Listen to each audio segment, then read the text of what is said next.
What's up guys, Jordan Nothing Gilbert here, and right now I wanted to tell you guys a bit about who I am and why I deserve to be teaching you. Now a lot of you coming here might know my history from competing all the way in 1.6 to CSGO, but some of you may not know that I've competed and played Counter-Strike for about 18 years. Now of course early competition was just me playing against my brothers or friends at a local LAN center, but I did start back in beta 5.2 when M4 had a scope, you could shoot deagles midair accurately, and all sorts of fun stuff like that. Point being, I've played this game for a long time, and I've also played competitively at the top level of Counter-Strike for about a decade. I played first for Evil Geniuses in 1.6 and won probably over 100 Counter-Strike 1.6 tournaments, and then going to CSGO, I played mostly for Cloud9, a little bit for Complexity, and of course you guys probably are more aware of that side of things. If you're not aware of that and you only are watching me for the first time now, well, that's awesome. Long story short, I guess, is I've been on the top North American team for a better part of that decade, almost all the time if you want to count maybe the little gap in between the games. So I look forward to teaching you guys. I've played pretty much support roles. I've played entry fragger, lurker, in-game leader, and I've given probably, I don't know how many hundreds of hours of individual one-on-one lessons. So I really am excited to take that information and put it into this guide. Of course, there's always more stuff to teach, guys. I look forward to you guys reaching out, asking questions, and part of this course is you guys taking what I teach you and expanding on it and finding your own strengths and your own weaknesses and getting involved. I'll have some activities throughout. I look forward to teaching you guys and having you guys follow along with these activities, guys. So let's have a good course, and I'll see you in the next section.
Alright guys, I wanted to talk really quick about how this course will engage you.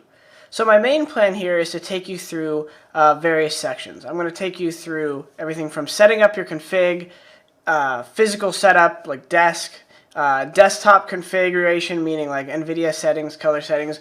We're going to go through kind of the basics of mechanics, aim, sensitivity, movement, grenade usage, recoil control. We're going to go on after that to communication. And then throughout all these things, guys, what's kind of going to wrap it up is I'm going to talk to you about mastering the 3 phases of the round, which is early round, mid-round, late round, how you plan for those, CT and T side. But what's important is that you realize all of these things kind of connect back together. So I want you to understand the basics and get your fundamentals down, because that's the most important. So as you put in time, as you put in your own work and follow these activities, you guys are going to get better because you're doing the right things and not just doing what you think is right. Now, what you think is right is very important because CS isn't black and white. So that's how you're going to expand on the knowledge. And I'm going to give you some ideas for how you could take my course beyond the course itself and practice stuff on your own. Now, as I said, practicing on your own is a big part of this. So I will also be including activities, short videos that instruct you to go in a server or go record something or go analyze your demo, something along those lines in between my lectures and these videos, guys. So I look forward to engaging you in those ways, and I look forward to you guys giving me feedback, kind of putting in work yourself and figuring out what works best for you. Alright guys, see you in the next section.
What's up, guys? So before we move on to the next section, I wanted to tell you guys a little bit about what you should expect to know or be able to do by the end of this course. Now, you're going to be able to implement the fundamental concepts that I talk about, whether it's aim, recoil, movement, positioning concepts, all the way up to how you set up for a round, communication, retaking, clutching, all these things. You're going to be able to understand why I want you to do those things. And then you're going to learn how to think properly about CS. I see a lot of people, even at a semi-pro level, are only good because of their natural ability to aim or shoot well. But they actually make poor decisions constantly. So I'm going to hopefully help you master how to make better decisions throughout this course. And then the most important for you as an individual is that I'm going to help you guys learn to progress by understanding your own strengths and your own weaknesses, because that's the way that you progress in anything best, is by furiously attacking your goal, understanding with confidence where you're weak at, right? It's very important to die as much as you can in CS because you want to learn the different ways that you can lose to your opponent. The more ways that you see that they can defeat you, the more ways you're going to have a counter to your enemy. So we're going to have fun with this, guys. I'm going to teach you about attitude with all that practice, and I'm going to teach you how to learn about your strengths and weaknesses, combine that with the fundamental knowledge, combine that with how to think properly about CS, and hopefully make you guys a better CS player, all right? So I'll see you in the next section, guys. Let's get this going.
What's up, guys? So in this section I wanted to talk to you guys about how I went pro and some of the things I did intentionally and unintentionally that might have helped me get here.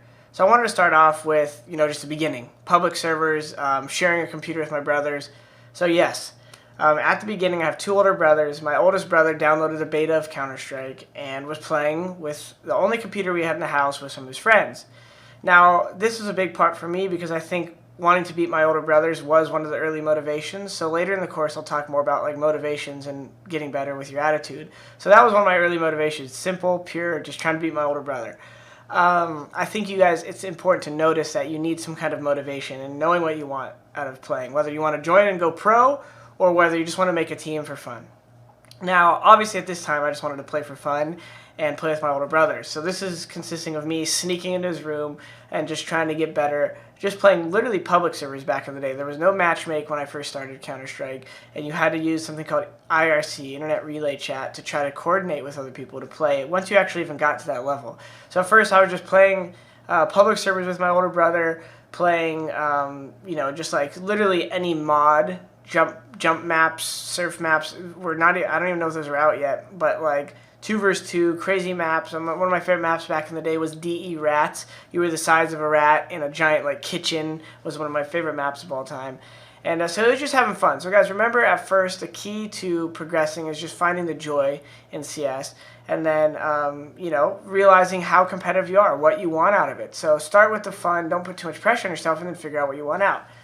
After that, one of the pivotal parts of me going pro, and I'm going to expand on in the next video, is just LAN centers, is going to LANs and interacting with people.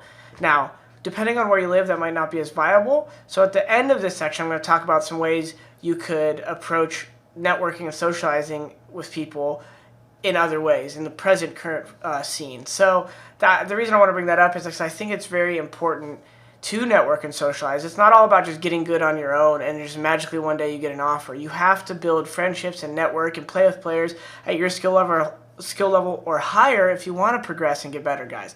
So yeah, key for me early on was LAN centers. My first LAN was actually I was brought like at 12 years old with my brother, and it was a local San Diego LAN league. San Diego is where I grew up, and I remember getting to ring against this team on Dust 2, and I remember how insanely like satisfying it was just because I got this op double kill when they pushed off Catwalk, and I just remember outside as a little kid, it was so fun for me because I remember standing out front, the other team talking about the double kill in this round, and then they realized that I was such a young kid, and it was like the coolest feeling for me, and that was really the start of like kind of ego, but also just fun, the pure fun of competing for me to realize like I could beat someone and hear them talk about it, and all those little things were fun for me. So you got to find things that motivate you, and for me it was just literally beating someone else and having fun and networking, socializing, because then we got to hang out with all these guys after. All right, guys, so next up we'll talk about joining teams, playing at LANs, and that sort of thing.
Guys, in this video I wanted to talk to you about a couple things. So after I started playing and just having fun, my next goal was to join a team, build my reputation, and kind of play at local LAN tournaments. And one thing that I didn't realize was super important also with this piece was mentorship.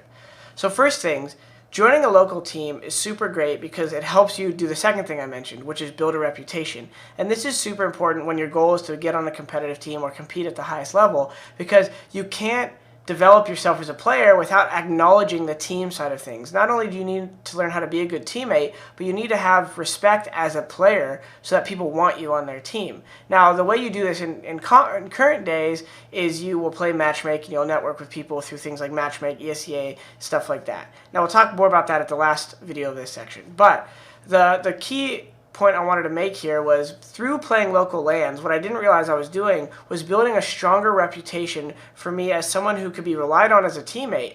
Because when you're playing online, if you're not good at socializing and interacting with people and you're just solo queuing constantly, you're not going to have as many chances to get asked to join a team because people don't know you. And when you're trying to recruit a teammate, you don't want to just know someone's sick at the game. You want to know, are they toxic with their communication? Are they reliable? Are they going to show up from practice?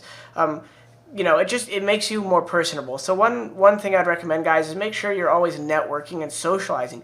Don't be stuck in your box when you're trying to get good. Sure, practice by yourself at night. I'm not saying you always need to play with other people, but make sure you're networking and building up a group of friends to play with that are at your skill level or higher. Even if they're not as good as you, playing with more people is going to help you learn. And you want to be learning from all skill levels at all times. And the final thing I said right there was mentorship. I didn't realize it at the time, but one of the most important paths or aspects of my path to being a pro was me having players like Tyler Wilson, who you guys probably don't know, but back in the day, he was one of the best players in Southern California and one of the top players in the nation, I would say. And he helped me learn a lot of the importance of patience in game and approaching the round more than just looking for the first kill, but where are the different kills I could find throughout the round. Now, that's all stuff I'm going to cover in later sections, but I wanted you guys to realize networking, being social, focusing on your reputation, and then finding mentors and realizing that just because you want to be better than everyone doesn't mean you currently are and can't learn from people who are better than you guys. So I want to talk to you guys more about that later, but I hope you guys realize the importance of building a reputation, joining a team, and making sure you can find a mentor if possible.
Alright guys, now I want to talk about when I got my first opportunity.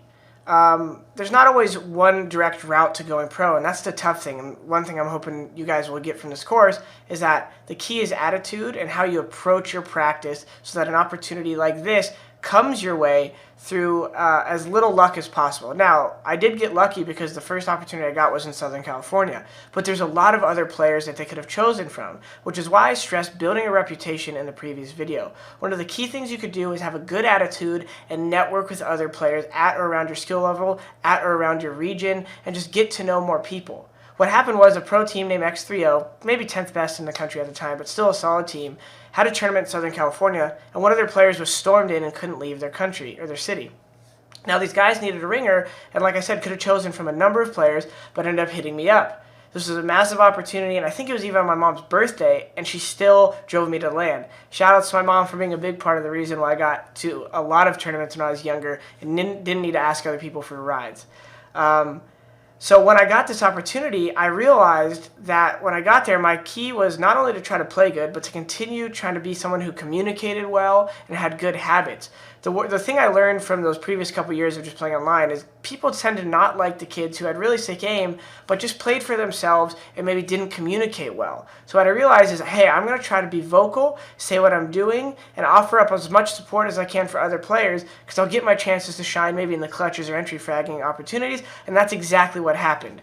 At this LAN, we ended up causing a couple upsets of teams ranked higher than us in the country, and I think we got to the semis and then lost. Now, it didn't really matter what place we got because I was able to make a name for myself and get respect as a player who can compete on LAN with some poise, focusing not only on getting frags but communication as well.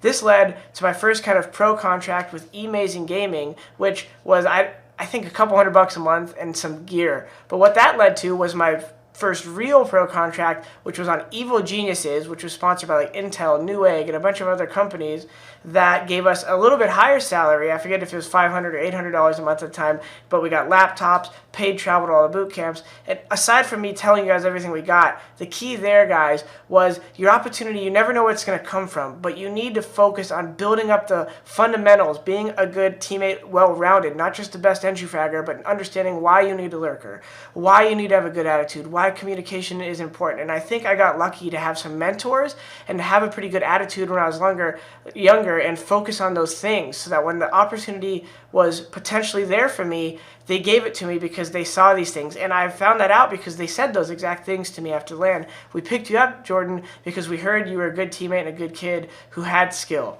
So guys, I just wanted to stress the importance of understanding why attitude, why networking, and building a good reputation is key, because you're not just going to get pulled out of solo queues out of nowhere. It's all about compounding all of this work and all of this stuff for your reputation and your skill set to be a well-rounded player, and more importantly, almost a well-rounded person, so that people recognize your ability to be a good teammate and get that chance to go pro, because there's not one road to Rome in this case, guys.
Alright guys, this is going to be the final video in this section. Now what I wanted to talk about is progressing in the scene today. Now the one main difference versus everything I told you about my story is there's not as many LAN centers, and the LAN scene is just not as flourishing as it was when I went pro, which is 2004 to 2007 kind of era, right? So the thing that you do have today, though, is you have solo queuing, matchmaking, ESEA, Faceit, these kind of opportunities that allow you to hop into a 5 versus 5 game right now. Now, obviously there's some nuances there that you are solo queuing, you're not coordinating with people, but you can build your friends, and I think that's a key aspect of it. So the more you build your friends list, the more people you can queue up with. The more people you can queue up with means that your environment's going to be more consistent and allow you to have a more measurable growth. The more you solo queue, the more problems you're going to run into with maybe a toxic teammate or people who don't want to communicate. But guys, remember, the key to growing is right now, every game, making sure that you're focusing on your communication. If no one wants to talk to you, focus on your individual plays. But if someone's toxic, guys, it's actually an excellent opportunity for you to learn how to maintain focus with a teammate who might be rubbing you the wrong way. You're going to encounter this even at a semi-pro and potentially even a pro level, where a teammate might have a communication or frustration mechanism that bothers you and causes you to lose focus. Practice on maintaining focus no matter who you're playing with, networking so you can play with more people and have larger lobbies so you're not just solo queuing, and then, like I said, just networking all around and building your attitude. What's going to happen is you're going to be checking off little boxes and chipping away at different skill sets. How to be a good teammate, how to focus on yourself in some games, how to queue with people that you don't know well but you can have good teamwork with them by communication and verbal cues. We're going to talk more about solo queuing later, guys, but I wanted you to know, progressing in the scene and going pro today is a little bit different than what I did. Like I said, there's a lot of roads to Rome. Don't focus on just trying to join a team right out the bat. Progress and matchmake, get up to LEM or DMG, then start playing ESEA. But either way, there's not exactly one rank when you should start playing ESEA. The moral of the story is, try to grow as an individual, but work on your team habits, good attitude, communication, patience, letting other people react the way they want without causing you to lose focus, guys. And then, yeah, ESEA is going to help you network more. You're going to play in better servers. You're going to play with better anti-cheat and things like that. But really, you're working on those fundamentals early on. Don't worry as much about your stats, guys, until you've played for a year. And that's the honest truth. It's not you going pro in 6 months. Unless you had some crazy experience in another FPS, I've never seen it done. So be patient with yourself. Be confident every time you play. And socialize, network, learn from other people. If you have too big of an ego, it's going to make your path tougher than it needs to be. Learn from others, play with others, and grow with others, guys. All right? See you in the next section. We're going to talk about setting up CS like a pro.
What's up, guys? This section we're going to talk about setting up CS like a pro.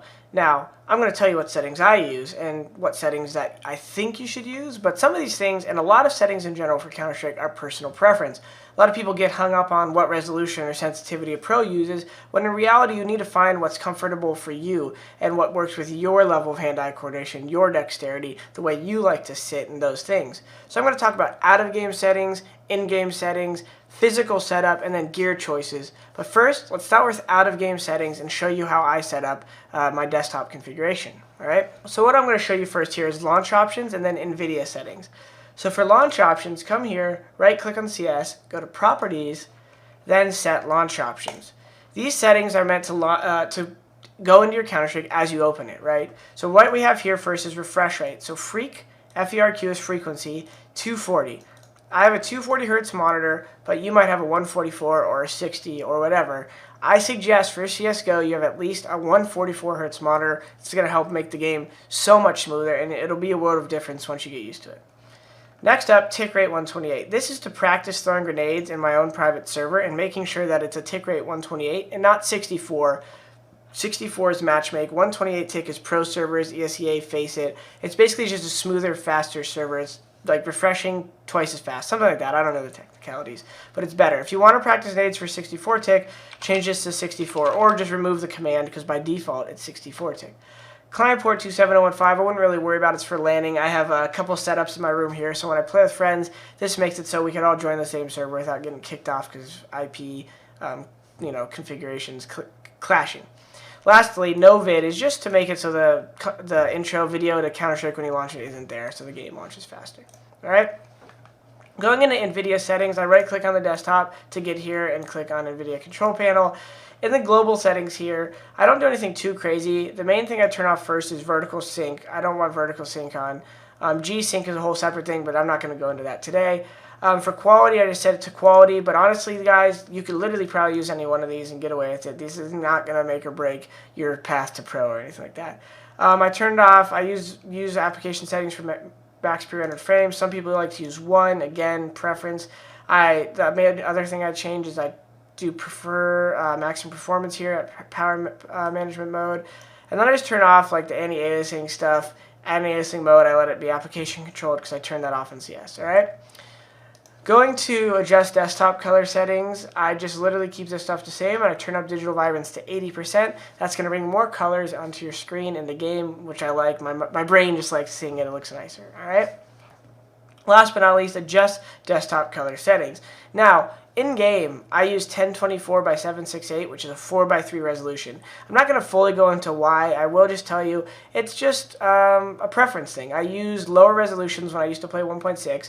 The only actual advantages from a res come by 1920 resolutions, or 16:9 resolutions, because you could see more on the edges. But so far, it hasn't really affected my career. I think if I was you guys and I'm just starting the game, I would try to use a 16:9 resolution, but I don't think it's going to make your skill any different. It's just going to maybe make it so you spot that person a little bit faster from the edge of your screen.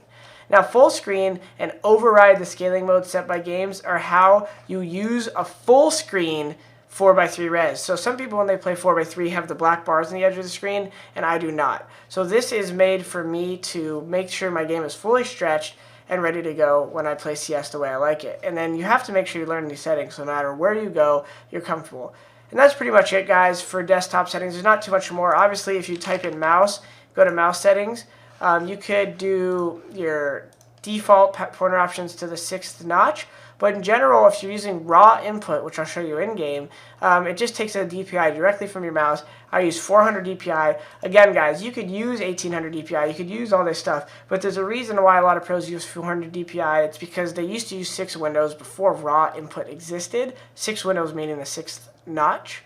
And so you don't really need higher than 400 DPI. Even if your mouse can go to 50,000 DPI, it's not really changing the way the game is played. I would suggest, though, in your mouse software, if you could use at least 500 hertz on the mouse, like I have Logitech software, I can go in and change the hertz. I use at least 500. A lot are set to 125 by default, and I want you to make sure you're using at least 500. All right, guys, on to the next video, in-game settings.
Now it's time to talk about in-game settings.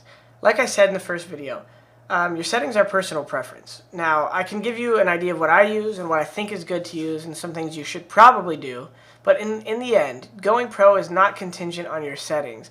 You need to learn to find your comfort zone through some drills I will show you in future sections with mechanics and related to aim and sensitivity and movement. But overall, you need to find what works best for your hands and your mind when you're playing the game. And I'll give you a couple recommendations along the way. So we're going to look in game right here and look at some basic settings. Now the first thing when you guys launch the game that I want you to do is come in options and go to game settings. First off, make sure you enable developer console so you can pull up console like this and put in commands. Secondly, turn off instructor game messages. The hope is that I'm your instructor. You don't need any game messages even if you're a beginner, and turn those off as soon and as fast as you're ready. Now next up, one of the first commands I want to show you, which is kind of jumping ahead in a certain way, but in reality it's important, is CL_radar_scale. I like to make my CR radar scale 0.5 because it actually zooms out the radar on the top left so you can see more of the map when you're playing. And then next up, CR_radar always centered, and then I don't know why it's 0.6, but it should be 1. As long as it's 1, it's always centered on you as a person. Now, if you really want to change this and you find that you can use radar better with that set to 0, that's fine. Just find your comfort zone with using radar, and I suggest you using radar scale 5 to see more of the map. Next up, we're going to talk about resolutions. This is one that people always ask me, what do you use? Why do I use this? Guys, I've played 1.6 for a long time. I've played CS for 18 years. I don't need the max resolution to see ahead long distance, for instance, and that's most time people's question. I use 1024, but like I said, 69, if you want to use it, all these reses are going to make it so you actually see more of the edge of your screens than 4:3. So you'd say, Jordan, why don't you use that? Get used to it. I did use it for a while, and then I've tried 4:3, and I've noticed it didn't really make a huge difference to my game. It can make a small difference, which could mean a lot pro level. Shroud uses it, so it's obviously fine. It's really just finding what's comfortable to you and using it. Next up, these are kind of personal preference. I make sure I keep shader detail on high and shadow quality on high because I want to see the shadows on the ground because I use those to help me line up grenades and things of that nature. Next up, crosshair settings. For crosshair, obviously I use classic static, so that's crosshair style 4. Now I like this one because I'm just old school. Counter-Strike 1.6, you just had the 4 lines. I like that. I actually use a larger crosshair than most of you guys would recommend.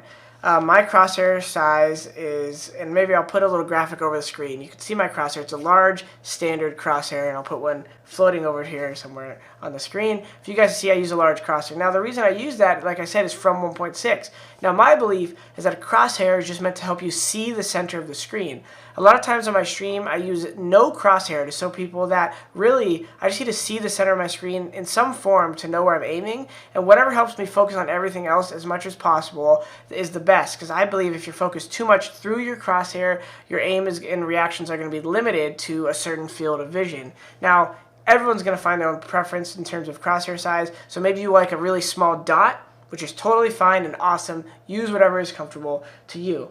Now, last but not least, I think one of the things that I wish I did earlier is grenade binds. Now, when you have grenade binds in CSGO, it helps you pull out grenades faster, and I never bound these. See, I have them still set to the numbers up here. Now, I'm able to perform it fast, and I use last inventory button, which is Q, to switch between my last weapon I have pulled out, and then I use just the numbers, and I go really fast. But I think something that's better is setting like HE, Baltov, Flash to like C, V, F, G, something like that, that's comfortable to you. Could be numpad buttons if you use arrow keys, and setting those binds early so that you could quickly pull out a grenade.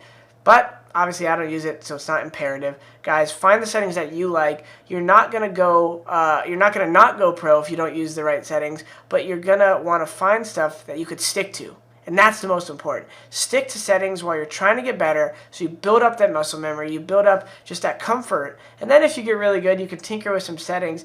And obviously, sensitivity is something you might jump around with, but you want to try to land on something that you're relatively comfortable with, because you're going to take time to get good anyways, so let the settings be a secondary focus to your comfort, and don't worry about using the same stuff as pros.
What's up, guys? For this video, I want to talk about my physical setup and ways that you could line up for consistency. But instead of just using this one angle, I'm going to do something a little bit different. Got my dog here, got my girlfriend with the other camera. We're going to show you another angle at the same time and how I like to line up for consistency to give you guys some ideas for how you can make your setup, not only can you replicate it wherever you go, but find your comfort in your zone. So first off, when you're thinking about your setup, you obviously want to say, what is comfortable to me? Do I like to have my arms up here? Do I like to have them down low? I can give you some suggestions for what is smart ergonomically at the end, but the first step here and the first activity of this video is find what's comfortable for you. Do you like your keyboard tilted like Tarek in these pros? Do you like it tilted back and forth this way? Do you like it kind of the other way? It's recommended to have it slightly tilted. We'll get to that in a second. But I want to show you a couple tips that I use for when I set up when I go to any setup. So what I do here, the first thing I do is obviously the desk height is, depending on where you're at, you can't change that, but I know I have a certain desk height where when I sit in a chair, it rests about by my elbows, where the elbows sit. So that's the first thing. Second thing is my WASD. The WASD, I line up on the left edge of my monitor. I do that so that I could feel comfortable with my arm and my seating, so at least I know that that's where that kind of base of operation is. My mouse hand, I kind of let float based on consistency for how I'm feeling that day, but I generally want my arm to be straight positioned, so I'm not going to be too out of range of where my comfort is, but I might be a little forward or a little back, depending on physical comfort that day. Those things change a little bit.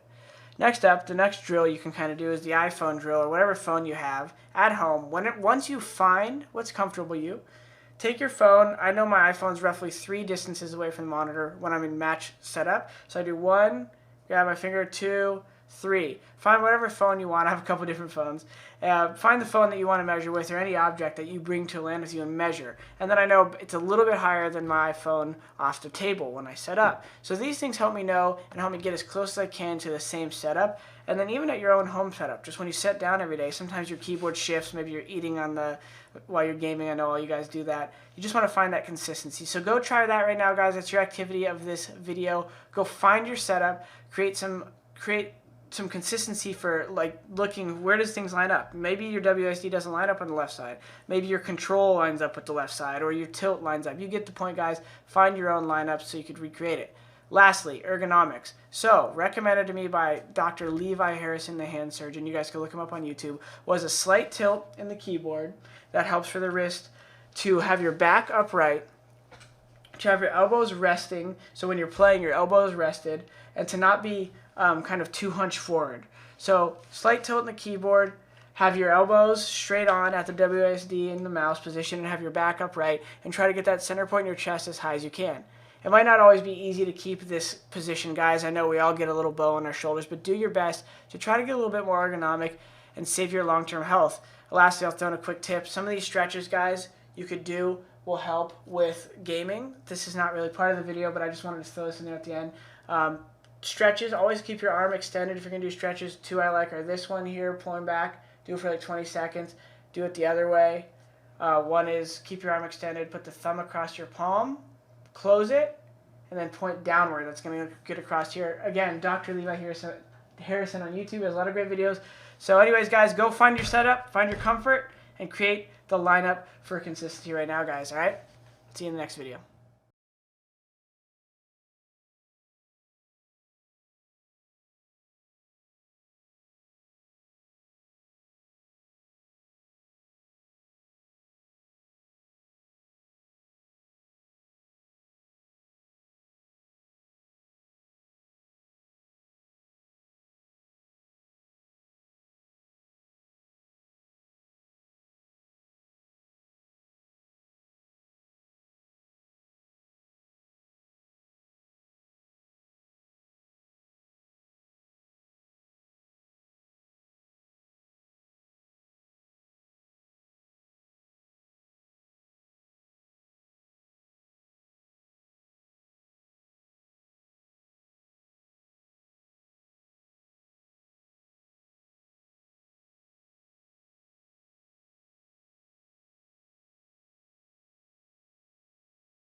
Alright guys, now I want to talk about gear choices. So I'll go over my gear and let you know what I use, and then let you know what I think is fine for you to use, or what works, or what might be the best option. So one of the first things I want to start with talking about, which is different than most people use, is a hard pad. Now, this is a large hard pad. I got it custom made for myself. The reason I use a hard pad is because I got used to it a long time ago, and I liked that there was less friction, meaning it moved faster than a cloth pad, so it's easier to control recoil. It actually could be considered harder for some people who get used to a cloth pad because it's so much faster. This is where it's, again, preference, guys. I would actually probably recommend most of you starting out to use just a large cloth pad because it's more consistent over time. I use probably 3 or 4 of these hard pads a year, but I'm a pro, so I can get them for free. That's personal preference, so you need to find out what you like to use. Then, in terms of mouse and that preference, you gotta acknowledge what grip is most comfortable. This is a Logitech G305. I use a palm grip. I don't really like this mouse as much as you'd think I might because I used a similar mouse in the past. This is a palm grip. A claw grip is here. A claw grip sometimes is better for these small mouse that have less, forms for your hand to fit in. You know what I'm talking about? There's larger mouse that kind of force your hand to hold it a certain way. I would say those are better for a palm grip, but again, it's preference. People with claw grip like these, because it's very easy to kind of find your finger points and just kind of hold on to it the way you want. Whereas with a larger mouse, I don't have any examples right here, you would want to use a palm grip because it fills your hand more. Find your comfort with what kind of grip you want to use, and that will also help you acknowledge your sensitivity and make it feel better in that sense. Another thing to consider when getting a mouse is if it's ambidextrous or ergonomic. I like ambidextrous, meaning it's right or left-handed, because I found that I could move my grip in ways that I want depending on where my hand is on the mouse pad. Sometimes you get caught this way on the edge of a mouse pad and sometimes this way. I found ambidextrous was easier for my hand to control both directions. If you have a right-handed or a left-handed mouse that you like, more power to you. I would say that if you're a claw grip user, you would probably be better off using an ambidextrous, but if you're a palm grip user, I would say you could kind of go either way. Now, keyboard. Keyboard is actually something I think isn't as big of a deal as long as it's a mechanical keyboard. Mechanical keyboards are important because you can press a bunch of keys at once and there's a certain type of feel that is consistent with them. Right now I'm using a keyboard with cherry switches, and I just think as long as you have a solid keyboard with cherry, brown, blue switches, you're going to be fine. I don't think switch is going to make a huge difference, it's just how much sound you want. As you can hear with the cherry, it's pretty loud. Blue's even louder, and brown is a little bit softer, so it might just be a feeling thing for you. Go try out what you think is best. When it comes to headphones, right now I'm using some wireless headphones. I think wireless technology for headphones and mice is better than it has ever been before. When I was working with Logitech, we tested out some wireless mice that were faster and more responsive than a lot of the top wired mice on the market. In terms of headset, wireless headset's great when I'm streaming because I can walk around the room. They cut out sound. The one I'm using some HyperX Flights. Logitech makes some good ones. I'm not biased to any one brand. A lot of the brands make some great gear. One thing I wanted to say is that people overanalyze their sound. They think I have some pro sound. And one story I like to kind of anecdotally share with you guys is when my team, Cloud9, won the EPL Season 4 Finals in Brazil, and we beat SK for the finals, I was actually using $8 Panasonic in-ears on the stage under the helicopter headphones. The helicopter headphones that we use on stage are meant to block out the crowd noise. White noise is actually being played in those headphones. We only use the mic from them, and then CS sound comes through the in-ears. And I was using $8 in-ears, guys, plugged directly into onboard sound, and still hearing just fine. So don't overanalyze sound. Learn to recognize what sounds mean, and your headset should be just fine, guys. Find gear that's comfortable for you and that works for you, and any of the top gaming brands are generally going to provide gear that will help you play just like the pros.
guys, it's time for our first activity. It's going to be time for you guys to go set your settings. So go back if you need to watch them again. Out-of-game settings from launch options to NVIDIA options. In-game from resolution to disabling game instructor to radar settings to your sensitivity, resolution.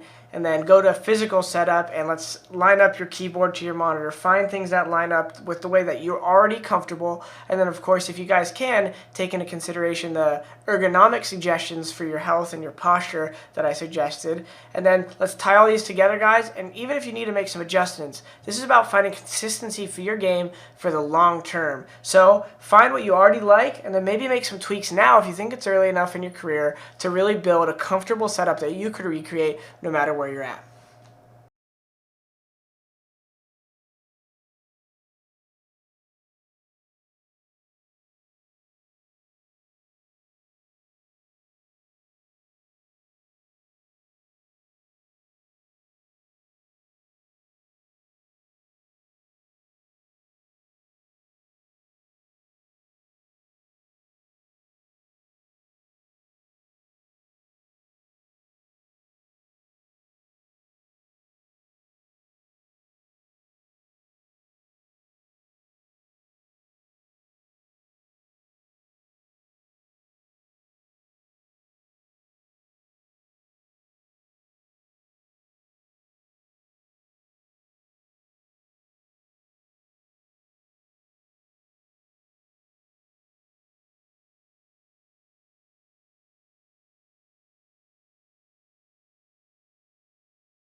What's up, guys, and welcome to the mechanics section. In this section, we're going to cover everything from movement and aim to recoil control, grenade usage, and positioning.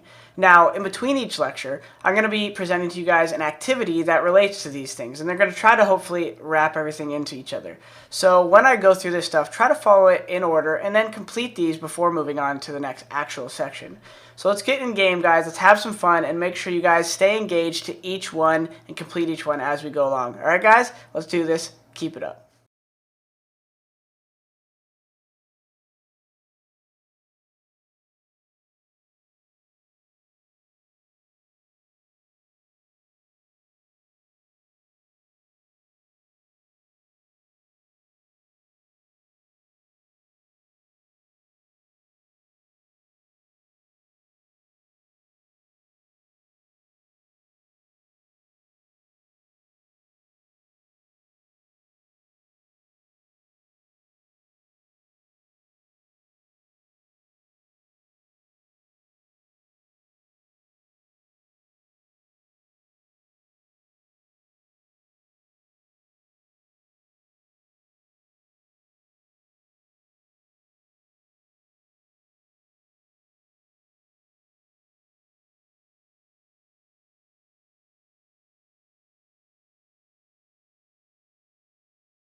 What's up, guys? It's time to jump straight into an activity. So I know we haven't even begun lecturing on anything yet, but the first activity I wanted to take you guys through is finding your sensitivity. This is key for the mechanics section because everything to do with the way you interact with the game is how you move your mouse and how you move with your keyboard hand. So first off, with your mouse, you actually get to choose your sensitivity. I get this question all the time. What's the right sensitivity? What's the best sensitivity? I'll say right now, guys, don't be worried about what role you might play in the future as an entry fragger, lurker, this, that, the other. It's all about identifying your strengths and weaknesses. So the first step is just to find settings that are comfortable for you. Don't worry about pro settings. Sure, research them a little bit if you just want to compare and contrast, but don't be changing them every day. If you want to tinker with some settings, that's fine. But if you think settings are the reason you're not doing good, it's only because it's in your head. You need to set yourself on a nice set of settings and then move from there, all right? So right now we're going to talk about two concepts in game. Well, actually really one main concept, which is just averaging. And then the actual drill is tracking an object while you're moving. So the concept is averaging, which is just try high and try low sensitivities and then kind of practice the way your wrist feels between them. So what I mean by that is, say we take this object, for instance, and I strafe left and right, and I follow it with my right hand, obviously my mouse hand in this case. Some of you it might be the left hand. How does it feel? Do I feel like I'm able to easily move my wrist in like a waving formation, like when I go left and right and stay on it? You notice that sometimes you have a high sensitivity, it feels like kind of like you really have to put a lot of emphasis on your hand and top of your hand through your wrist. You don't want to feel anything like that. You want to feel in control. Now, obviously, the more we go through the lessons, you're going to do bigger movements, and that's what I want you guys to get comfortable with. But this is the drill. You just practice keeping your crosshair on one target. What you do then is you try 2.5 sensitivity and maybe be like, okay, this is a little too fast. Then go down to 2.0 and be like, okay, this is too slow or this is perfect. Okay, this is too slow. Let's go up to 2.25. And then kind of just find something that has a good amount of control in the wrist and movement in the arm. We're going to go into future sections, guys, recoil control itself and kind of pre-aim, but I want you guys to just find a sensitivity that feels moderately controllable. Maybe you'll raise it a little bit, maybe you'll lower it a little bit, but go in game right now, find your sensitivity just by going in your own server and just trying to track an object while moving, and then we'll start from there, guys, as we progress into the next section.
What's up, guys? In this video we're going to talk about aiming and crosshair placement. We're going to cover crosshair placement itself in the game, we're going to talk about flicking and the different mouse movements, and then we're going to talk about your range of control between your arm and your wrist.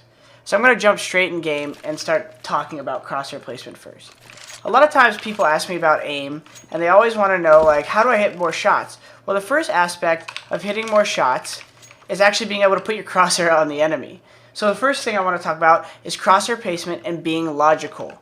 What I mean by being logical is if you're going to come around any corridor, you always want to assume and know the map, where's the other guy going to be? Let's be logical. If I come out as a terrorist and peek long A, there's probably a CT either there or there, because these are the two positions where they could take cover, right? So if you don't know where to look and you don't know where an enemy might be, let's be logical. That's the first step. You want to make sure you're just looking where the enemy could be.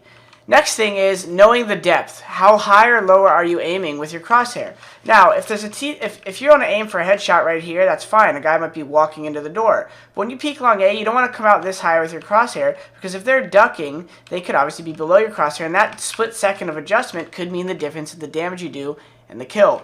So make sure not only are you aware of the logical things to peek, but now crosshair height. Alright, guys? So when you come around any corridor, make sure you're doing crosshair height. Kind of checks in your mind. Anywhere you're going, right? You might peek catwalk and take a headshot here, and now you have to lower it for this, right? Come up to goose, you don't want to stay this high for the goose right there. That's the goose peak, we call that corridor. So you don't want to be up here just because you're peeking here. Well, actually, this kind of works out nice because it's kind of head level here is mid-body level. And whenever the farther they are away, guys, you generally want to aim more mid-level body. You don't want to be aiming way up here for some guy back there. If he does happen to be standing up, sure, you can snap up. It's a lot easier to snap up than down for whatever reason with your hand. Now, we're going to talk more about that in the drill after this, but the next thing I want to talk about is pre-aiming too hard. It's always good to pre-aim and like kind of look towards the next area, but I have a common problem where obviously guys could be holding this angle, this angle, this angle, this angle, right? All four of these lines are pretty common angles, right? We're going to talk more about positioning in the angles next video, but right now I want you guys to realize, don't always just come around the corner this early, because there could be a guy standing here. It might be obvious for a lot of you guys, but I want to make sure the people that are newer to the game aren't just coming around peeking like this when there could be a guy here. Make sure when you're coming up a spot like catwalk, you're clearing angles that you can without peeking all of them at once. You don't want to just run like this and peek everything at the same time. You want to peek this one, then that one, maybe then that one, and then jiggle peeking is something we'll talk more about. But jiggle peeking is basically just showing your body and then coming back to the peak so that they maybe take a shot and mess up their recoil pattern, right? But anyways, you do want to take angle by angle, guys, when you're working on your aim. So crosshair placement is all about logical aiming and then not pre-aiming too hard, all right? Next up I want to talk about is flicking, all right, guys? So anytime you're thinking about aim, you're thinking about how do I just get better aim? Well, obviously deathmatch and all those things are drills we're going to talk about in the course, but better aim in general is two things. It's you being able to just steadily put your cursor on someone and then also being able to snap over to someone who's not near your crosshair, right? So, flicking, and the reason that flicking is good is because you're going to have two mechanisms, and that's the third part of this. Two mechanisms when you're aiming. You have your arm, which is good for the big movements, and your wrist, which is good for the small movements, crosshair adjustment, recoil control. So when you're aiming with your arm, you want to be aware to practice your flicks. You want to be able to realize that your arm is going to be doing the bigger movements, and your wrist is going to be correcting the small ones. So this is my range of control from here to here with my wrist. That's where I could have my arm planted and just snap to somebody with only my hand. Now what you need to realize is when you're flicking, guys, it's not just one big perfect movement. You watch people like Shrouder, any top aimer, and you think, even myself, right, you think about that everything was one smooth movement. And it looks like that because they've practiced what I'm about to show you so much. Basically what you're doing with a flick is you're throwing your arm from your elbow and then you're correcting with your wrist. So say when I flick, my flick is here, my wrist corrects. So while it looks fast, right, to some people, you snap onto the head. A lot of times when I have an opponent, I even get that next level of accuracy because it really dials me in for the kill. But say I'm shooting someone right here, and there's a head right there, and I snap over. See how my first movement was a little off him, but I corrected it? So you need to understand flicking, you're not going for absolute perfection on the first movement. You're breaking it down into two things, your big arm movement and your wrist movement. The way you practice using this is in deathmatch, just whenever you see a target, don't look at them and swipe away, swipe back, and go for that kill. Alright guys, the last thing I want to mention is what I already touched on, which is range of control. Your arm versus your wrist. Your arm is a bigger mechanism. It's harder to control. The lower the sensitivity, the more of your arm you're using. The higher the sensitivity, the more of your wrist you're using, right? So whatever your sensitivity may be, realize this fact and realize that the more you're using your wrist for the finer moments, like if a guy's here and you want to snap up here, the more you could use your hand for that, the more precise you're going to be with your movement. Realize your arm is great for adjusting. I use about a 1.95 sensitivity, 1.85, somewhere in here, with 400 DPI. A lot of times, if I'm shooting here, I need to snap to window. This is my wrist. My wrist ends there. So I use my arm to help snap me over, and then my wrist to precisely point where I want. And my arm is here, but my headshot needs to go up there. So realize the difference of those three things, guys. Crosshair placement, being logical, knowing depth of field, so that when you're peeking, you're not peeking too high, right? Obviously, I'm looking for a headshot right here, but when I go to spawn, make sure you're adjusting your crosshair. The hardest to remember is on the same plane, like at long A. You're aiming high right here for headshot, drop your crosshair a little and aim lower for the corner. And last but not least, understanding flicks and range of control.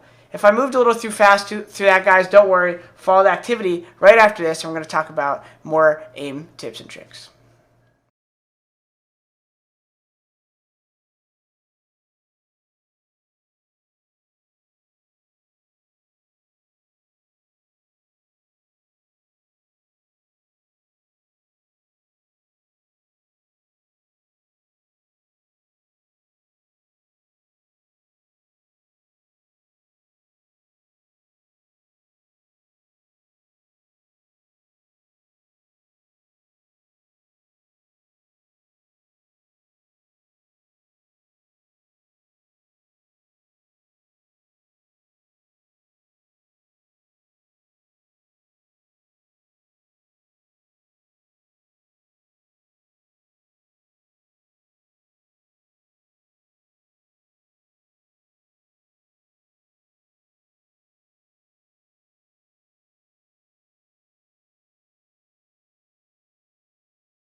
Alright, what's up guys? Here's the next activity. We're going to talk about pre-aim practice and then duel review. So first of all, pre-aim practice, pretty straightforward. What you're going to do is you're going to come in game with a friend, ideally. You could do it on your own, just like this. And practice peeking things versus each other at different depths. Practice peeking the opper who might play on the ramp from right here. practice peeking from back here. And the more you do this in your free time, the better you're going to play when you actually go competitive. Getting better at CS is not about just playing competitive all day. It's more about what you put in the time than how much time you put in. So I hope you take that away, guys, and focus on finding your friends to help you pre-aim with. Now, the second part of this is when you do actually play competitive, make sure you're reviewing your demos. Go back and watch a demo of yourself, POV preferably, and see how many duels that you lost and why you might have lost those. Was it due to the pre-aim? Did you come around this corner, the guy was standing here, and you came around here and you pre-aimed too hard here, and he shot you and you had to react and he killed you too fast? Focus on trying to learn what your problems are, because when you're playing at this stage of your career, whether you're beginner, intermediate, or expert, you still want to be reflecting on all the problems you have, and it's more important to approach CS with this mindset so that you can reach your full potential. If you're being stubborn and not revealing, you're never going to reach that potential. So find a friend, practice pre-aiming at different distances, whether you're peeking a corner from here or peeking it from here. It can actually be a difference sometimes in how high your crosshair needs to be adjusted, just slightly. And then review the demos when you're playing by yourself or with a team, and watch your POV for maybe when your pre-aim was off, when you miss a duel. It actually might make you find confidence because maybe you didn't make the wrong play, but you executed it poorly. Alright guys, see you in the next video.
What's up guys, it's time to talk about probably one of the most important aspects of CSGO, recoil control. Now, when I talk about recoil control, I want you guys to remember an important aspect. When you're playing in deathmatch, it's one thing to be focused on your recoil control and think about the shooting style and what gun you're using and all these other information that might be up in your head. But what I want you guys to remember is when you actually go in and play a 5 vs 5 competitive game, the whole goal with mastering or practicing recoil control is that you're not thinking about your shooting style while you're playing. Sure, you can get away with saying, oh, I want to tap this kill or spray this kill occasionally when you're early on. But the better you get, you're not thinking about practice. I think it was Forrest who said the quote, the less you're thinking about your aim, the better it will be. That's not just for aim, but it's for recoil control, movement, everything in general. The goal of CS should be to make everything second nature in a mechanical sense so that you could think about the important decisions about the actual round and information that's being presented to you, not from just your screen. Alright guys, let's go in game and talk about this really quick. So the first thing I want to talk about is just the basic recoil pattern. It seems like a big mystery to everyone how to control recoil, but really you could look at the pattern on the wall, and one way you could do that is you could do SV show impacts 2 in your own server. You have to have SV_cheats1 on, so both these commands together allow you to see recoil. With recoil patterns, it differs from each gun, but the concept is going to be the same for the second part of what I want to show you guys. The first thing you guys got to realize is with AK or M4, which are probably the two most important guns, the pattern is pretty similar, but you pull it out a little bit sooner on the AK. So I'm going to show you the pattern without controlling it at all right now. So what we notice is the most important kind of thing that happens is it goes up and to the right. Now, there's little bits of movement throughout here that you can learn to control. I find that I kind of come a little right and a little left. Obviously, that's exaggerated, and that's in terms of mouse movement. What you also need to realize is that you're not trying to counter every bullet. And then you're also not trying to master all 30 bullets. I have people all the time on my stream say, how do hey, show me a full clip spray, Jordan. Okay, well, no one, and never in any competitive situation, unless you're an absolute beginner, are you shooting more than like 20 bullets. Maybe if I'm like shooting a guy here, and I whip over here, I have infinite ammo on, so you can't really see, but like, that's like the most that's happening, right? But then you're done. If you're spraying a guy this long, and having killed him by that point, you're probably dead, or you probably should be dead, right? So we're focusing on the first 10 bullets mainly, all right? So with recoil control, guys, you got to realize there's 3 ways you control recoil. You pull it down with your arm from your elbow or your wrist, your hand. You duck, or you do a combination of both, right? So obviously, this is a combination of how high your crosshair starts and how good your aim is. If a guy's head is here and you want to hit it right away, you obviously are aiming at his head, but you have to pull down to keep it there. I'll show you a drill after this to kind of practice recoil control in 2 ways. The whole concept here is that if you want to duck, you could just start shooting and hold duck, and the bullets are going to rise to the head. So that means you want to rise or keep your crosshair lower if you don't plan on moving your crosshair much. So maybe down here, and then the bullets rise and you kind of let off. Down here, and then they let off. But this is kind of like a band-aid to really controlling recoil.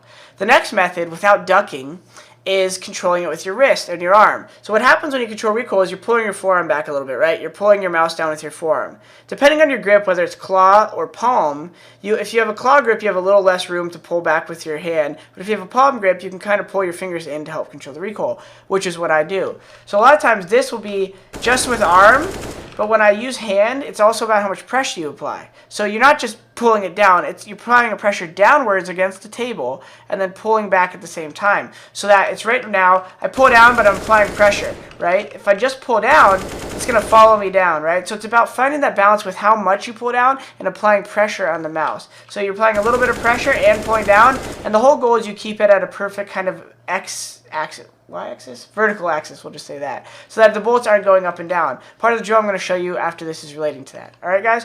So when you're practicing recoil, realize there's tapping, there's bursting, and then there's spraying.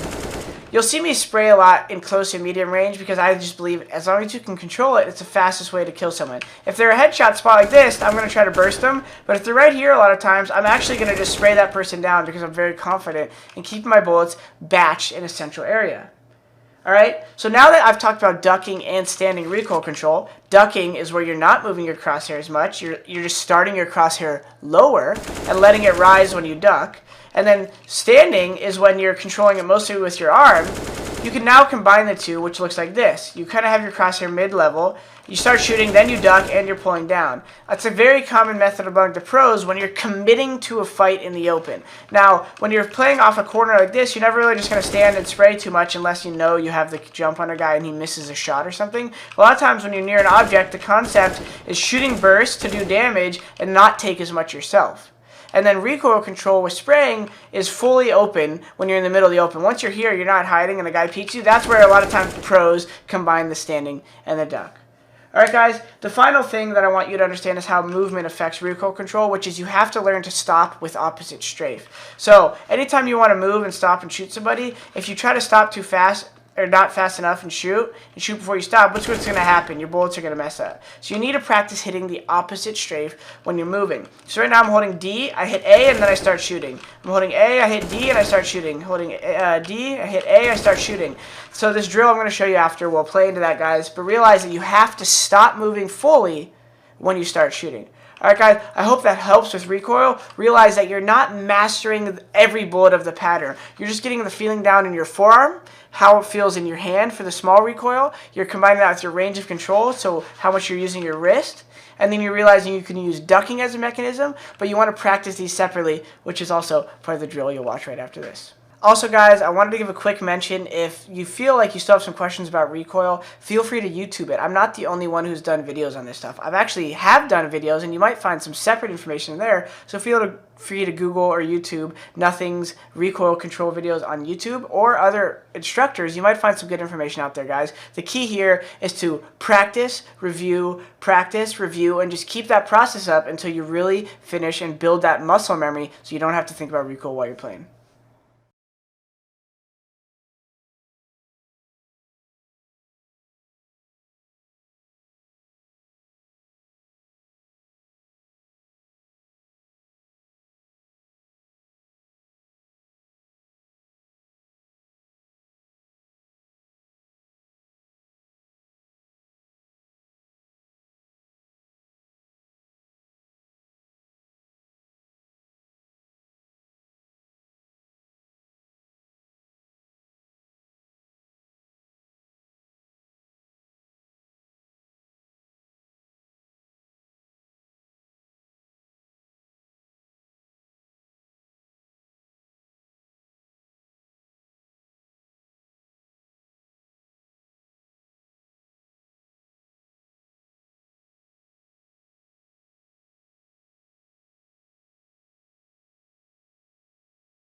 Alright, what's up guys? I want to talk about some drills you could do to help you with recoil control. Alright, so there's two things. One, I'm going to have you change your crosshair, and then two, there's a way to combine movement with shooting to make sure that you're actually maximizing, not just focusing on your recoil control, but how your movement intertwines with it. So the first one is called Crosshair Style 5 Drill. So what you do with Crosshair Style 5 is you're going to notice the crosshair expands when you shoot. Depending on your crosshair size, the lineup I'm about to tell you might be slightly different, but the first part of this drill is going in deathmatch or in your own server and spraying with just full spraying and realizing that when the crosshair is expanded, the bullets are going to float right above the top line of this crosshair, and that's going to give you an idea of how to see the recoil. When you go back and play, I want you to go back to your regular crosshair. This is help you to establish a feel. Focus with your mind, the feeling in your arm and your hand when you see these bullets with your eyes doing what they're doing. The idea eventually, after you master this course, is to be able to control recoil without thinking about it. You want to be able to feel it in your mouse hand. Alright guys, so what you're going to do is notice this. See how the bullets are right above that top part, especially at the beginning, right here? See how they're right there in the center? So use this crosshair to help you look at that and observe it, but also focus on the feeling. You could start in your own server, then go into deathmatch, and you'll notice they very quickly, if you're controlling recoil right, go from the center straight up a line here. Obviously, they jump left and right, but that's for you to control. Don't try to bounce your hand left and right too much with the recoil, guys. It's a very small movement to control left and right recoil, alright? The next movement, and the next drill in this, rather, is regarding movement. Now, what I want you to do, you can set your crosshair back, it doesn't matter. Go in your own server. A lot of people I taught, beginners, have a problem with this. And this is how you control recoil with movement. Now, the drill, you could be this far from the wall, is going to consist of you bursting only when you're stopped, and then moving in between each burst. So what you're going to do is stand here at a wall, shoot a burst, move, stop, shoot a burst, move, stop, shoot a burst, shoot a burst, shoot a burst, and start getting faster. What you don't want to happen is those bullets to occur. Now, what I find with a lot of my beginner students is that what happens is they have a hard time picking up the pace, because what will happen is they shoot a bullet and they go like this, and they go like this, they get going again, and they go like that. They have a hard time building into that muscle memory, stop, shoot, move, stop, shoot, move, stop, shoot. So this is a good drill. Just start slow, burst, move, stop. Burst, move, stop. Burst, move, stop. Burst, move, stop. Burst, move, you know? And you're going to pick up the pace. Eventually, do 10 reps of this. Every time a bullet goes like that, and they're not where you meant to stop, restart the drill. Start, move, and then if that happens, restart the drill, guys. Do these two things. It's going to help you, for one, see recoil control, and then it's going to also help you practice bursting in between the movement stuff. All right, guys? See you in the next video, and I hope you enjoyed this one.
What's up, guys? It's time to talk about grenade usage. We're going to go over the 3 different ways you could throw a grenade, and then some of the concepts and reasons to knowing these nades, and then some ideas for how you could implement them right now. So the first things first, guys, I want to make sure everyone knows this. I find a lot of beginners actually don't realize this, but there's 3 different distances based on how you click your mouse that you could throw a grenade. The first one is a left click, right? You could throw a left click, that's the farthest. The second one is a double click, so aim at the same thing. The third one is simply a right click. These 3 distances are important to know because you could start utilizing these in different ways. A lot of people that maybe have played old school CS 1.6 and Source, they're just relying on the left click. So if they wanted to maybe peek a guy right here and flash behind them, the old left click method is just like throw a flash like this and peek. The benefit of a right click flash is a different archway, or arch, so that now you could peek with it at a different timing. And also, you could get creative with the lineups and how you throw these flashes. Right click flashes are very useful as well for running, because you could run with it, you don't have to think as much, and you can kind of time it. So by running forward and throwing it, you can actually create a nice timed flash when you're running through an area. You kind of look up, that's a right click right there, and then peek with it, right? The double click flash is also awesome for the same reason. I happen to know a flash right here. I happen to know a flash right here for the double clicks. Right here, back wall, double click, throw this flash. Alright, so see, this flash is a great flash to blind all three things, which brings me to my next point. Knowing these flashes is not just so you could have them thrown randomly, but so you can actually memorize flashes and grenades and smokes that can be used to get you out of tough spots. Now, you want to practice each one of these in your own server, and the way you do that is how I'm showing you right here. You do SV grenade underscore trajectory 1 with SV cheats on. That gives you this green line so you can see where the nades land. The importance of knowing these nades is that so in common scenarios, such as, you want to hit B on cache, how do I just smoke tree room off without just throwing it off the wall? Now, it's good to know the basic way, which is like that, but also, maybe you come here and you find a cool grenade like this, which I've found obviously in the past. You can watch my Nades for Noobs videos on cache. If you guys are looking for some extra help for lineups that I've found and the ones on the common competitive ones, look up Nades for Noobs on my YouTube channel. But the main concept here I want you guys to realize is there's a lot more ways that you can creatively use grenades that you could find in your own time. Find corridors and say, okay, instead of a right click flash right here, I like to throw this flash when the guy's close left because it lands smoother and I could peek better with it, right? I found this one just the other day when I was thinking about it. I found that you could just throw a flash like this and run with it and peek this. So there's always cool ways to find flashes, guys, and the key here is to practice on your own time so you feel the comfort, right? The worst thing is to be standing here and be like, I'm going to right-click flash, but I go like this, and then it hits the wall shorter than I wanted, or I was trying to actually hit the ceiling, but I didn't do it. Like, you do something like that, and it doesn't go the way you want. So practice just sitting here, throwing flashes, feel the distance, and the different techniques to throw them. Now, the last thing I'll mention is exactly that, the different ways you could use flashes. So the first way is a back step with the left click. So the back step is like this. If you want to flash a corridor with left click, you just backpedal as you throw it, and you could actually go shorter. This is an easy band-aid to not really memorizing the distances on right and left click, because if you don't know the distances, you're going to hit the ceiling like that and not be able to hit it. But one way to kind of just like do a shortcut is just back step with the left click, and that's a way to control the distance. Another way to control the distance is moving forward with the right click. So you saw me earlier, the right click is obviously not that far if you just do that. And then if you left click and you're going forward, sometimes it's hard, you have to bank it off something. You could do the underhand while running forward and release while you're looking up, and then you turn from it. Alright? The other favorite I like is obviously banking it off objects. Always look for little corners like this because they're very cool ways to bank a flash off something, right? That will blind the corner over there. So, you could do that for everything. If you want to do a shallow flash, you go like that, and it blinds the guy right there. If that might not blind this guy, though. So if you think he's over there, you get creative, you throw the flash even harder.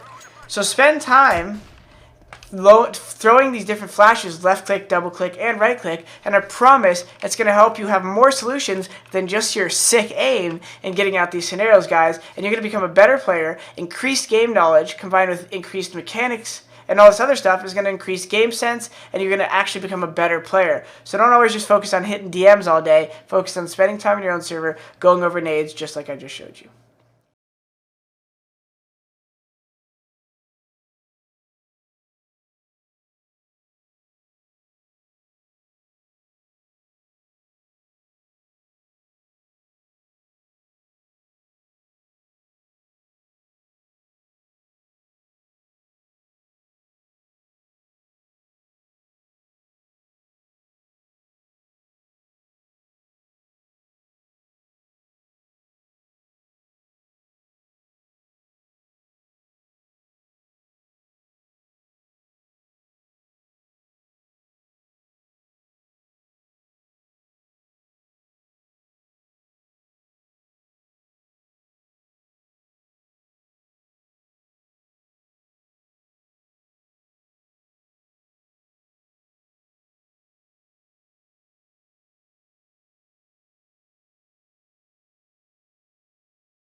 up, guys, it's time to talk about positioning. Now, this section I probably consider to be maybe the most important, even over recoil control when it comes to the mechanics of CSGO and just like winning fights and overall like success in engaging with an enemy. Now, I'm going to talk about three main concepts when I talk about angles. One is on angles, the other is off angles, and there's obviously some details between there. And then the last thing is how their HP or the scenario affects these things and what you can expect. All right, and how it affects the peak, rather. Jumping right in game, I'm going to talk about a couple examples. So we'll start with on angles, all right? So when I talk about these angles, guys, the reason I want you to make sure you're watching all the videos in the course is because I'm dropping hints of each other aspect in each video. So right now I'm talking about on angles, and I'll explain what that is in a second. But one aspect of this is pre-aim. So what I'm going to talk about is how you're pre-aiming and how you're fighting angles with pre-aim, but talking about positioning around that.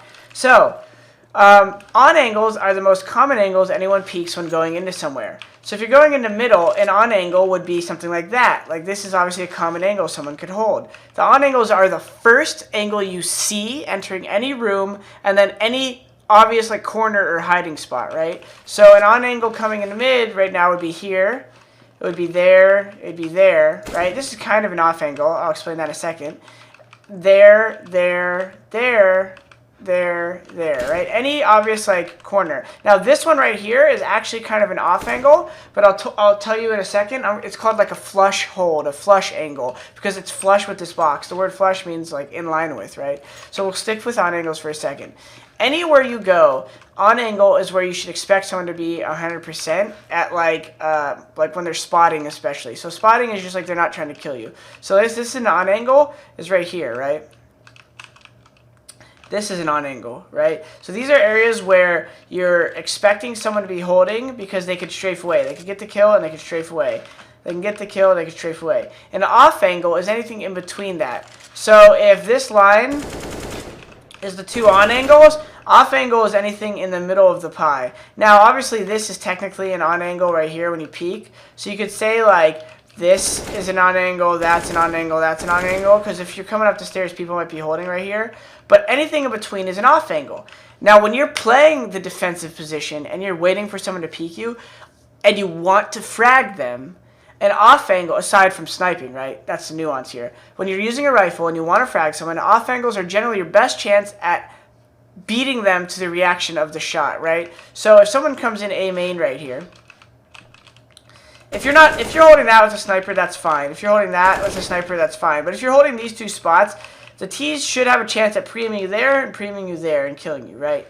But if you're just standing like right here by this box, you know, that's an off angle, right? Because if a guy's peeking this, they're not going to come around like this and jiggle this and this and this and this, you know. Some pros do that. It's pretty wild, though. But you're also opening yourself up to them spotting your arm before you do. One thing to remember is your elbow on your right side sticks out, whether you use left-handed or right-handed model. The model holds the gun right-handed, so your right elbow sticks out more. So if you're peeking this, obviously, like they could already see me because I'm so close to the wall. They could even see me right here if he's right there. Remember, your right elbow sticks out a little more. Anyways, on the left arm here, on angles. It makes sense, right, guys? This is an on angle, and that's an on angle, because those are the two spots in the room you're going to where they'd most likely hold. Obviously, this is kind of an on angle because this is a corner, right? Same as if you're going over here. What's the first on angle? That, then that, right? So if you're running in the room and you think they have control of squeaky door, that's the first angle you peek, then that one. Then if you come in here, you clear the corners, right? Those are all part of the on angle kind of umbrella. Any off angle is what, guys? So if this is an on angle, and this is an on angle, the off angle is in the middle. So if you're coming around the corner and he shot at you back here, and he knew you strafed back this way, the smart angle for him would be not stand here, unless maybe if he has a rifle and wants to get away, but the smart angle is holding in the middle, because most likely what you're doing is you're pre-aiming the corner. So that's how you play both sides of this, right? And then the better you get as the offensive player, you'll be aware. And now I'm going to show you the flush angle and off angles, and this is the most common one at a higher level. So if you run into this room right here, right?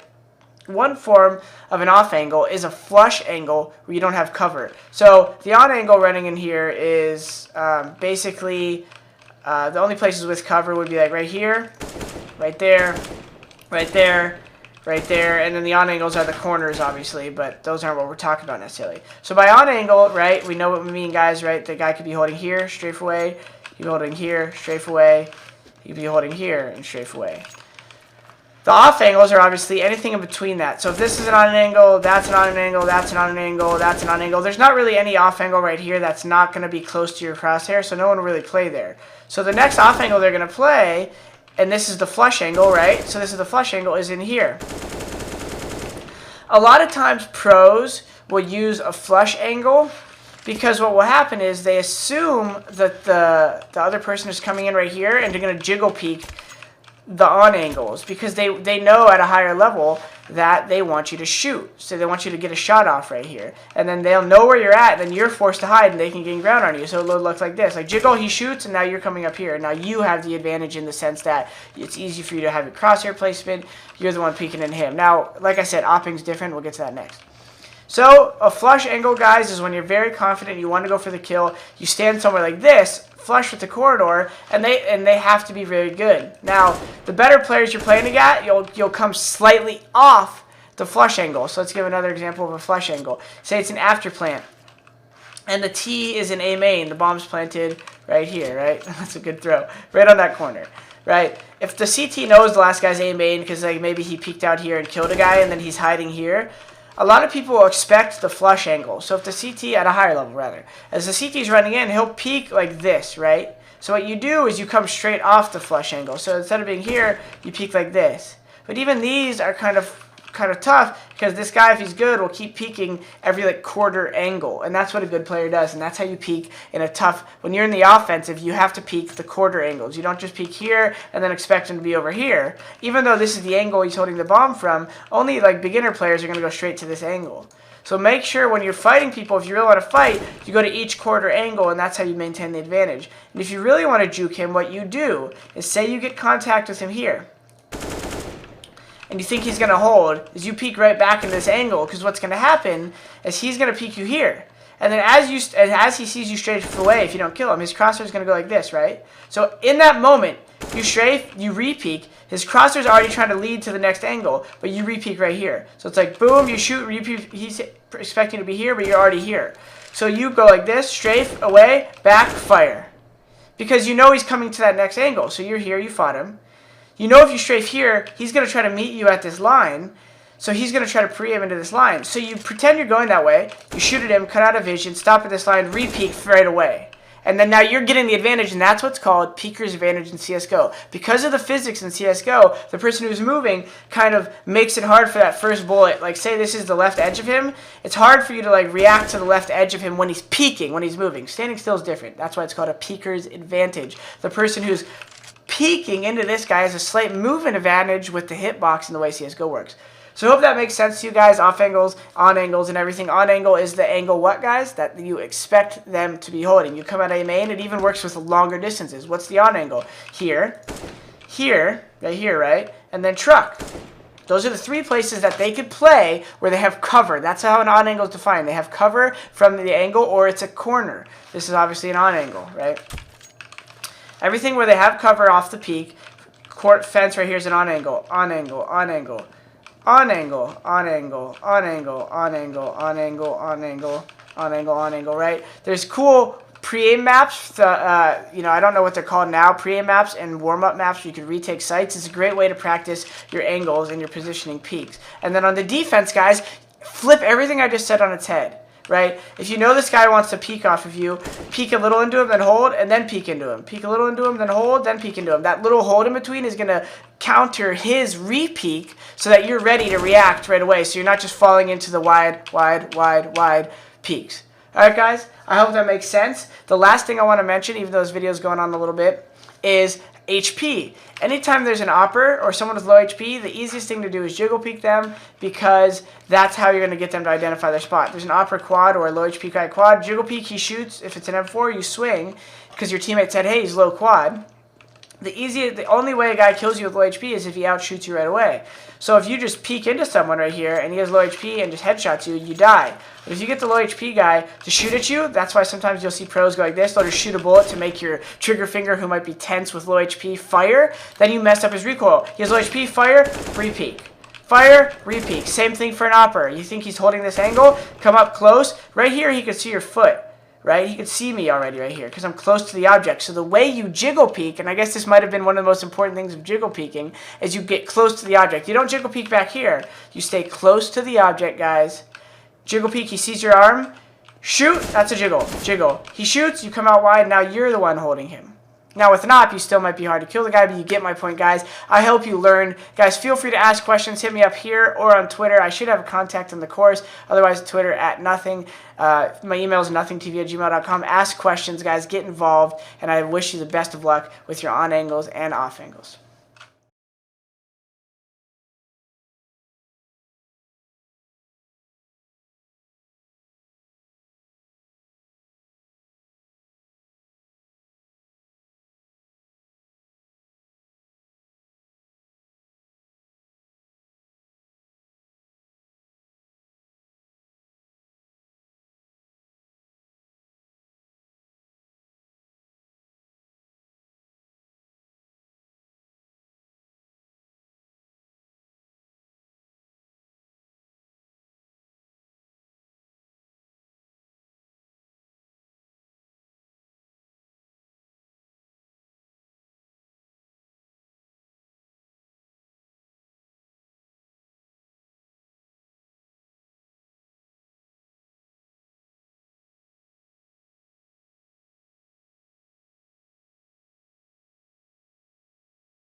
What's up, guys? It's time to talk about movement. Now, this video is going to kind of combine an activity within the movement lecture, but I just wanted to talk to you guys about why it's good to have good movement, or what movement can do for your game. So we're going to jump right in game, not waste any time here. And I just want to talk about why it is important to have good movement, or how good movement can help. Yeah, you don't need to be Foon. For some of those who know, you could look that name up, a legendary bee-hopper who could bee-hop through the maps like a madman. Now, practicing bee-hopping is good, and it's something that, like, it's kind of hard to directly teach, so I'm not going to go too much into it. This is just basically you're holding strafe. I'm not holding W at all. You're holding W to get going, and then you let go of W, and it's just A and D, and you're trying to kind of bounce off the movement in the air. So air strafing is something you should definitely practice. So that's why I'm including an activity in this, which activity number 1 is KZ maps. Go practice KZ maps. Those are jump maps if you've never heard of them. It's just like a KZ underscore when you go to the server browser, right? And practice your jump maps. That will help you practice things like air strafing, which is like this. Now, some KZ maps and experts can make you get better at jumps like this one, which I can hit most of the time. Come here and do this, right? So that's really awesome. But the most practical situations where jumps come in handy are doing things like this, where maybe you know an operator is white box and you want to throw a flash to blind him and get away. Well, if you're not good at jumping and you kind of feel stuck, you might just do something like this and jump away. Whereas if you have good movement, you could flash him. You know he's only get blind for a second, and you could do a nice strafe jump away. All right, that's maybe one scenario. Another scenario would be you're coming out bottom mid. You throw, and there's just smoke like this, and there's a sniper holding this. Sometimes if you do a strafe jump, right, you can actually get a little extra bounce and avoid the peak faster. So maybe what I would do is I would flash out here to blind someone white box, come out in the smoke, and then jump like that to avoid the quick shot here, because I'm going to have a little bit of spring in my step, and I'll be midair. So worst case, if we're facing Fallen over here, he's just going to leg shot me, and he's not going to get the kill, all right? So that's where movement kind of comes in handy. How do you practice it? Like I said, surf maps, KZ maps rather, surf maps, these are things that are going to help your hands just work together and realize how the physics of the game work. And that's the most important. Just feeling how air strafing works, which is a concept of turning in the air, right? This is without holding W. I'm letting go of W. I'm holding A, and I'm just moving my mouse right there, or moving my mouse left. And like I said, there's a number of scenarios I'm sure you guys can imagine where this stuff comes in handy. All right? The last thing I really quick wanted to mention is the most important aspect of movement is in fighting. So I've already mentioned some ways you could practice movement with fighting in like the recoil section and the drill you could do for practicing burst. But one thing I want you to practice, go in a death match and actually don't shoot anybody, but practice just aiming at them and your movement around the fights. This is one of the most important aspects of movement, is in your duels. So if you see a guy at this distance and he's not looking at you, shoot a bullet at him and then just track him and pretend you're shooting. Like stop like you would, like burst, burst, burst, tap, spray, burst. But try to focus on maybe not ducking as much and just standing up and stopping and staying alive. I don't just mean go left, right, left, right. I mean, like, pretend you're shooting at him, like burst, burst, burst, burst, burst. You're not worried about your score, obviously. You're not worried about dying. You're just focused on your movement and focusing on staying alive. This way, this is how you have to practice things in CSGO. This way, you're focused on your movement. A lot of people, whenever they play, they're scared to do bad. And you guys got to remember, when you're working on your movement, your recoil control, your decision making, sometimes you have to focus on one aspect of it and get good at that, so that when you start playing, you stop thinking about it, but it kind of attaches to the rest of your kind of subconscious when you play, your second nature mind, if you want to call it, when you play, because you can't focus on all these things eventually. They need to become part of your muscle memory. And the fastest way to build them there is to focus on that thing and do repetition. The same way you're lifting weights, you're lifting your weights of your brain here when you're saying, all right, I'm just going to focus on movement when I'm shooting someone. A big problem beginner has is their heart rate goes up when they see someone. There's 2 enemies on my screen. Oh my God, I'm scared. I don't know what to do. Oh my gosh. But if you slowly practice your recoil control on its own, you practice your movement on its own, you practice your movement in duels on its own, your mind is going to slowly start handling these things in a more mathematical way in here, and out here it's going to feel smoother for you guys. So practice movement from KZ maps to surf maps, and realize the power of strafe jumps, and realize the power of having movement to help you escape from situations, or maybe avoid a sniper in creative ways, or maybe get a beat on somebody who's not expecting you to get out somewhere as fast. And it's hard for me to teach you the little details, but with practice I know you guys could get it.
Alright guys, congratulations for finishing the first main section of my course on mechanics, positioning, aim, sensitivity, recoil control, movement, and all those. I hope you guys watched every video thoroughly and maybe multiple times, because there's a lot of tidbits in other videos that talk about another concept, right? So make sure you recap that, maybe watch it a couple of times, do all the activities, and follows up.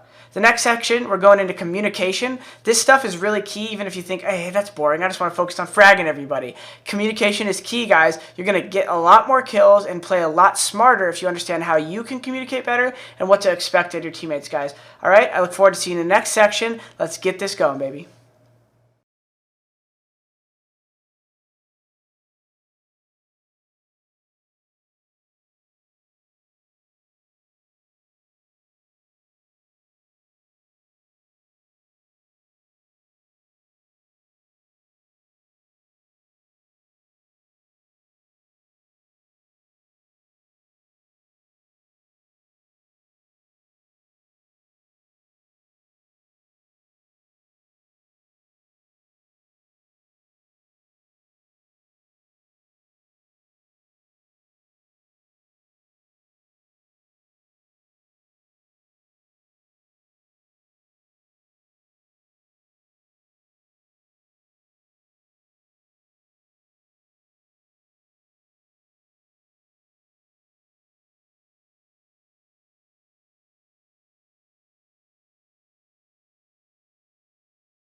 What's up guys, and welcome to the communication section.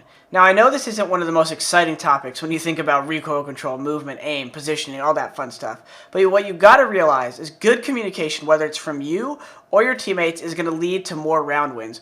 And also, more frags potentially. A lot of people think communication, whatever. I tell people where they are. I say when I die, or I say where the enemy is. There's a lot more to it than that, and better communication is going to lead to better team play and better individual play. It'll actually lead to more advantageous situations for you. Your teammates might communicate better, so you'll be able to rotate into a better understanding of what's happening, or vice versa. Or there's a number of other scenarios I can think of where good communication will actually pave the way you approach the situation and lead to better results. Now we're going to talk about key concepts, bad habits, so things that you should try to avoid, early round, mid freeze time, like communication at the beginning of the round, mid round communication, rotations, information gathering, late round clutching, just the basics you need to know with all this stuff, and then just mention some stuff between solo queue comms and team comms, and then an activity for you guys to follow after all that so you could keep yourself in check and make sure you're communicating well. So follow along, guys. Don't pass over this section. It's a very important one. Make sure you learn these fundamentals and implement them into your own game, and I think it'll really help you, and not only you, but potentially your team and everyone around you play better.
Alright, what's up, guys? The first thing I wanted to talk about in regards to communication is the key communication concept. You got comms, guide, play, you have to control your tone, you want to be concise, and you want to call numbers.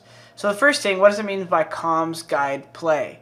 Well, say you're fork on cash, and your A main, your other A player peeks A main, and dies and says 2 guys A main. Well, if they're back A main, you might have time to do a flash peek, underhanded flash, and swing on them. If they're close A main, you might want to just hug that corner by the forklift and let them run out. My point here is that when you die, you don't want to just say 1A, 1B, or even 1A main, even though that might sound more specific and right. You want to give a little context as fast and concise as you can. So that's the next point. You want to make sure you're saying 1A main coming out, 1A main in the back, 1A main holding, 1A main nading. Add that extra piece of information. Next up, controlling tone. If they're about to come out, raising in your voice, 1A main coming out, that makes sense. But if you're saying 1 in the back of A main, 1 in the back of A main, that doesn't really make as much sense, and it's harder for your teammate who's trying to understand what's happening to immediately discern. Now, obviously, they're going to wait for your communication in the full sense of what you're saying to understand, but one way to let teammates know what's happening is to control your urgency. You want to say, hey, they're coming out A main, so now they know they're running out A main. But if you say 2A main, they're not going to think that they're running out naturally. Even if you finish your sentence and say 2A main, they're about to throw nades and come out. They at least know the pacing of what the other team's doing is in line with the tone of your voice. All right. The next up is be concise. No one, when you die, wants to hear, "Ah, shoot, man, there's one on the right side of A main. He might be pulling out a nade. I'm behind the box on the right side." You know, you don't want to hear all that stuff when you're trying to play. You're convoluting the voice comms. First of all, people might not be able to hear because of how much you're talking, and then 2, you might just be confusing your teammates. So try to be as short and concise as possible. 1A main behind the box on the right, holding nade out. Right? Get those comms out. It almost doesn't even sound like a proper grammatical sentence, but that's not the point here. You want to get the key communication words out and make sure your teammates are understanding the bare minimum of what they need to while being able to also hear footsteps themselves. Last but not least of the key communication concepts is calling numbers. Now, say you're the B player on Inferno. Let's use different maps for an example. And you start to see nades coming over, and you're at the first oranges. You know, the close left boxes when the T's come in? That's what we call them, as oranges. And you're sitting there listening, and you hear a bunch of people coming in. You could say it's at least 3, and you see smokes come over. Start counting smokes and footsteps, and be moderate with your guesstimate. If they don't see bomb on the radar, you don't want your big pit player to leave big pit first because he's the last line of defense, and that might be a different topic of rotations, but that's a big part of it. If you say they're B, B, B, B, B, and then the big pit guy leaves, but then the bomb was actually coming out A apartments and he kills that guy rotating, boom, they're planted, boom, they're in sight. But now if you just say 1 in, 2, 3B, 3B for sure, 2 smokes B, at least now your team has painted a picture. They probably smoked off Coffin and Spawn, and there's probably at least 3 guys going to B. It's most likely a B hit, but at least your arch guy will be rotating, so you're going to have a necessary rotate to stop the hit, which is all you should expect. You shouldn't expect 5 guys on your team to be at B when they hit it. But now, worst case scenario, they did a 3B faked, and there was 3 there, but only 2 end up running in, and that third guy you did here stays at the car, he's throwing nades, and he's actually falling back to mid while the other 2 are coming out A apartments, and you just saved your team from losing a round, because now your big pip guy stays, and even if he goes 1 for 1 and the bomb coming out halls, you have another guy, Arch, who didn't leave because he didn't over-rotate due to your comms. So call numbers, count them off as they run in the bomb site. 1 in B, 2, 3, B, and if you can't talk, and you can't talk the whole time because you're shooting, just say 3B, 3B, no bomb. That alone is a big communication, right, guys? So calling numbers is one of the most important things of holding a bomb site and can be one of the key aspects in just playing in general. The last couple of things we're going to go into in another video, which is bad habits. And I wanted to save that for a video on its own because there are a lot of bad habits. And that you could consider a key communication concept, but we'll save that for a separate video, guys. So stay tuned, and I'll see you in the next one.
What's up, guys? It's time to talk about the bad habits of communication. Now we're going to talk about tilting on the mic, we're going to talk about backseat playing, we're going to talk about long-winded communication, which I just alluded to in the last section, we're going to reiterate, and then we're going to talk about guessing. So ghost comms is another term for that.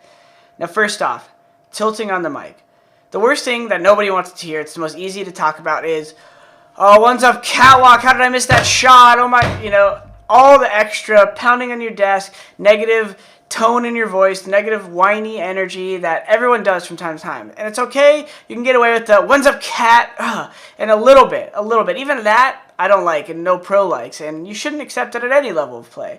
One suggestion I have for that, guys, is if you are a desk slammer, try to do it off the mic. And if you are someone who likes to curse before your comm, try to stop. Try to get your communication out. Keep it concise like we talked about. When's up cat, and then let go of the mic button if you want and go, crap, hit your leg if you want to. Now, the more you start playing on LAN, you don't even want to do that. You want to try to control and internalize those emotions and just let yourself think about them and don't express it to your whole teammate, guys. And I will say, just a little bit of difference there can go a long way for your team and create a much better and positive environment to where you can talk about problems easier and people aren't scared to ask you what happened because they're worried that you're just going to blow up on them. So controlling your emotion is a huge part of this game, guys. You're going to be a better teammate, and you're actually going to end up performing better and allowing those around you to perform better if they're not absorbing that negative energy. Next up, backseat playing.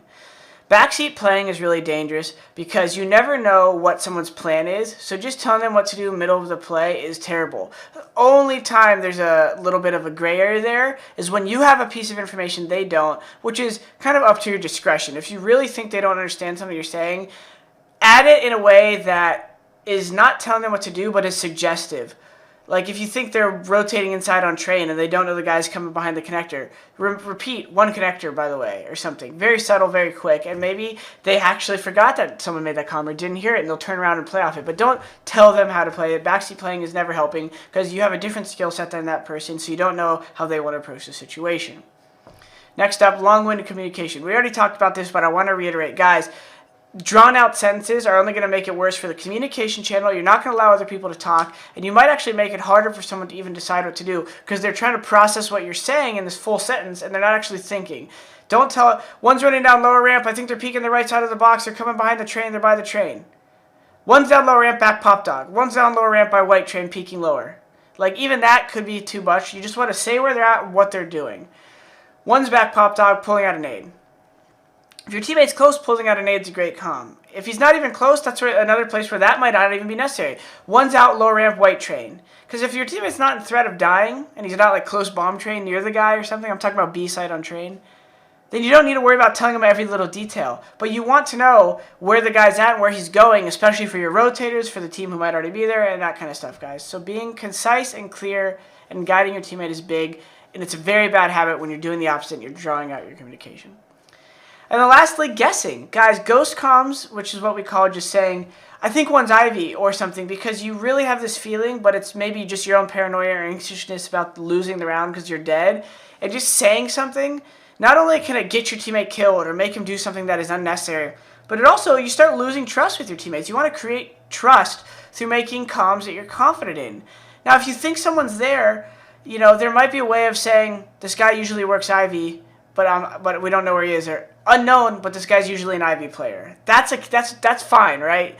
Don't know where he's at, but this guy usually plays this spot. That's a decent comm because you're just guessing. It's clear to your teammate that you're guessing. But just saying, I think he's behind you, and you actually have no idea, but you're just telling this guy because you have some weird feeling. I would say 9 times out of 10 that's the wrong play unless you have some extraneous information, and especially if you tell them this, they're not going to die. If checking behind them is going to potentially kill them and it's a 50-50, just don't say anything, guys. Alright? So take those things into consideration. Communication and that energy between your teammates is one of the driving factors of being a good team. I've seen some of the best teams in the world have this issue because they have 5 great players, but their communication between each other isn't great because none of them are supporting or talking to each other in a way that's helping each other find the frags. And process of elimination, guys, is one of the most important things that come from communication. You're trying to figure out what play to make based on the information available. Alright? So I hope you guys listened and followed along with these bad habits. Take note of them, because when I give you your activity at the end of this section, you're going to refer back to this list.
Alright guys, in this video I want to talk about early round communication and mostly focusing on freeze time.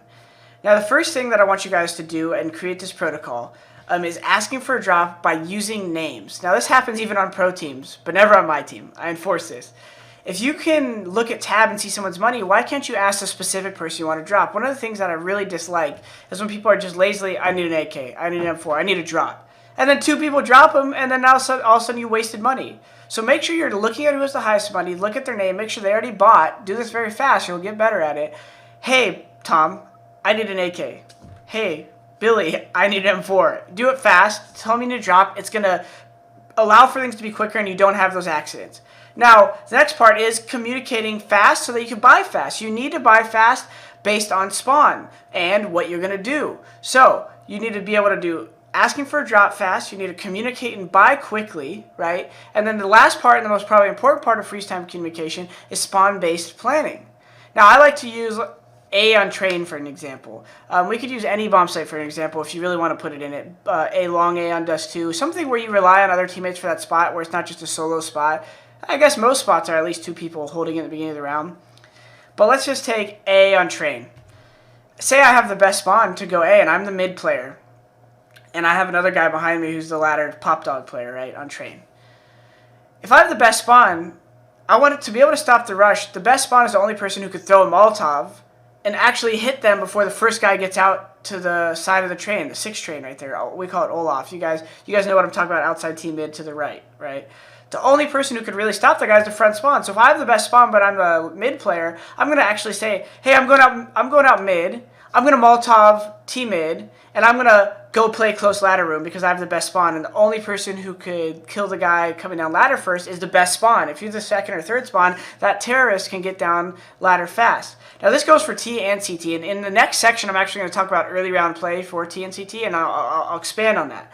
But the key of communication and freeze time has 3 benefits for spawn-based planning. So if you're talking about spawn-based planning, the first benefit is it improves your focus because you understand your role, right? If you know what you're doing, okay, he's taking my spot at the beginning of the round, he's going to Molotov mid, even though he's going to go ladder, and even though I'm the ladder player, I'm going to watch mid through the Molotov because he's using that spawn to watch that for a second. So in certain spawn maps, the spawn is super important. Long and does too, same thing. If you have the best spawn for long, you need to try to cross the big pit. Even though you're not the dedicated long player, you just need to stop the rush and get to big pit. Once you're stopped, then you change. Like I said, I'm going to expand on this in the next section. The next benefit of this is understanding what your teammates are doing. By understanding, you're going to have more knowledge across the board of where people are, so if you need to ask for rotate or help from someone, you're asking the right person. And last but not least, this communication is going to create momentum of more communication throughout the round. If you're talking every round at the beginning of the round, you're going through that checks and balances, you're going through the protocols.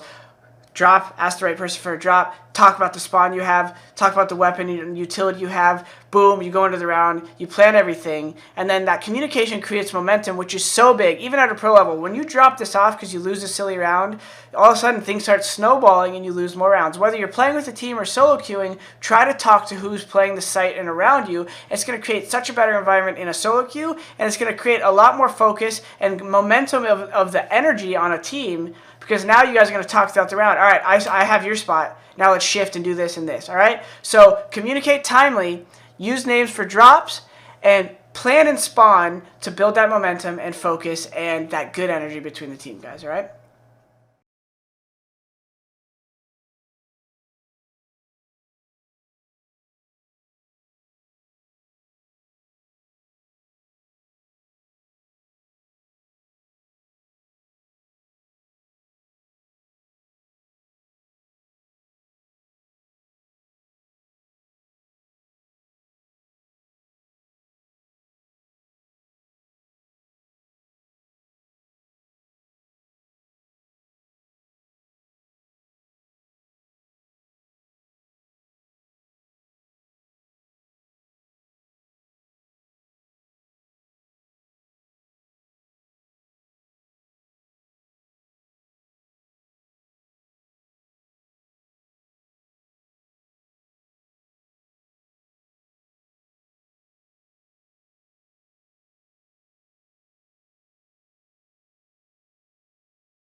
Alright guys, now we're going to talk about mid-round communication, or specifically right after the rush, whether you're CT or T. If you didn't rush as a T, that's fine, but we're just talking about like after some action has happened, especially if you're trying to take ground from the other team as a T. And you know, as a CT, when you're trying to stop like a long A rush on Dust 2, or you stop a mid-rush on Train, or whatever, outside A rush, however you guys want to call it. I have the old school terminology. But the 2 things I want to look at when you evaluate the situation, and that's the first step here. After the beginning of the round is over, you want to evaluate the situation, and you want to look at remaining utility and your health count. Now on both sides, this is a big deal. So we'll first talk about CT. On CT side, if you secure long A on Dust 2, or you're playing a bomb site like B on Inferno or B on Cache, and you do a little bit of an aggressive play early, or someone takes damage, or you use nades, you want 2 things to happen. If you have someone with a lot of nades, generally you want them to be the lurker or the anchor on the bomb site. You want them to be the guy who stays at the bomb site because they're the ones who could use the nades when they're by themselves to defend the bomb site or delay the team. And then you guys want the low HP guy to play headshot positions on CT side. So if you're a B on cash, you want your low HP guy to probably play headshot if you're going to play 2 in the site, right? If you have some middle ground situation, it's up to you. Like sometimes if you have a guy with 2 flashes, even though it's more nades maybe than the other guy who has 0 nades, you still don't want the guy with 2 flashes playing like in B site on cash. You want the guy with flashes to play outside the site, so as they come in, he could flash without even asking for the guy who's playing site and maybe create some flashes that won't blind him. So evaluate the situation, and then generally leave the guy with the most nades as the anchor. Smoke is probably the most important there. You want to leave the guy with smoke, but you just need to communicate right away, evaluate the situation, discuss utility, discuss HPs, and then adjust on the fly. On CT sides, sometimes if you take 2 guys, like say you're playing Beyond Inferno, both your B guys get double naded at the beginning of the round and it's a gun round, and they both have half or below health, maybe you just want to take a risk. Maybe you want to talk and say, hey guys, let's just play 3B this round. If they go A, the 2 guys will do their best to get kills. If they get a lot, we'll go fight for it. If they go down fast, we'll just save our guns for next round. This is playing smart CS. So mid-round communication, guys, is mostly about evaluating the situation, looking at remaining utility, health count, and what ground you have taken, right? All these 3 things combined, you're going to talk to each other about these facts, and then you're going to adjust. Sometimes you need to change your strat. You don't want your entry fragger going in with 1 HP. If he's going to die right away, it's going to be easy double kill for the second guy. If your high HP guy goes first, maybe that first guy goes to fight him, and he does kill him, but your low HP guy is just spaced good enough to where he can get the kill. There's never a perfect way to do things in Counter-Strike, and that's what makes the game so awesome. But you can take some of these things in consideration on CT&T and make sure you're just communicating anytime you reach different stages of the round. Next up, we're going to talk about late round and clutching.